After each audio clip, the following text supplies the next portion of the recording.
मुख्यमंत्री फडणवीस आज गडचिरोली जिल्ह्याचा दौरा करणार आहेत। फडणवीस जिल्ह्याच्या दुर्गम भागातील पोलीस ठाण्याला भेट देणार आहेत। काही नक्षलवादी मुख्यमंत्री फडणवीसांसमोर आत्मसमर्पण करणार आहेत। याचा आढावा घेतलाय आमच्या प्रतिनिधींनी, पाहूया।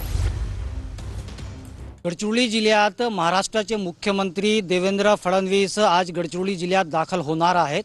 गडचिरोली जिल्ह्यातील नक्षलविरोधी पोलीस पथकाचा सत्कार आहे आणि काही नक्षलवादी जे आहेत ते आत्मसमर्पण मुख्यमंत्री देवेंद्र फडणवीस यांच्या समोर करणार आहेत। आणि गडचिरोली जिल्ह्यातील दुर्गम जे भाग आहे त्या भागात मुख्यमंत्री देवेंद्र फडणवीस हे पोलीस स्टेशनला भेट देणार आहेत।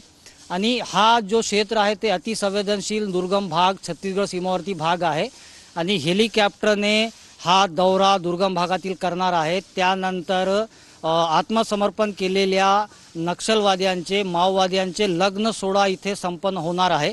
या लग्न सोहळ्यासाठी मोठी जय्यत तयारी जी आहे ते दिसत आहे।